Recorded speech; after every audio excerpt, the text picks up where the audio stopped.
No, no es época de rebajas, es época de solidaridad. Como cada otoño, las puertas del Rastrillo Aragón se han abierto a todo el que quiera aportar su granito de arena a la causa 2018.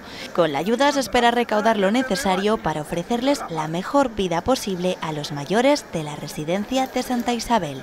Vamos a trabajar estos días a tope y vamos a trabajar a tope porque merecen la pena. Y vamos a confiar en la generosidad de siempre de la ciudadanía zaragozana, que nos va a responder. Y nosotros todo esto nos va a permitir seguir manteniendo la esperanza de dejar a nuestros hijos y a nuestros nietos un mundo un poco mejor.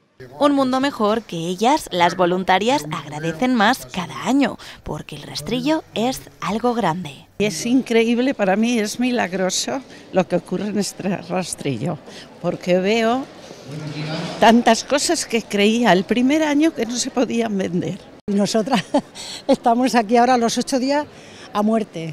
Por los pasillos pueden encontrarse de todo, desde antigüedades a artículos de última generación.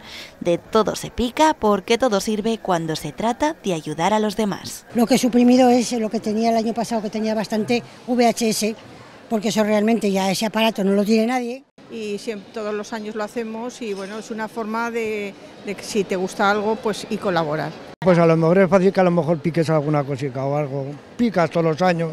El rastrillo permanecerá abierto hasta el próximo 4 de noviembre, 10 días para que todos den lo mejor por una buena causa.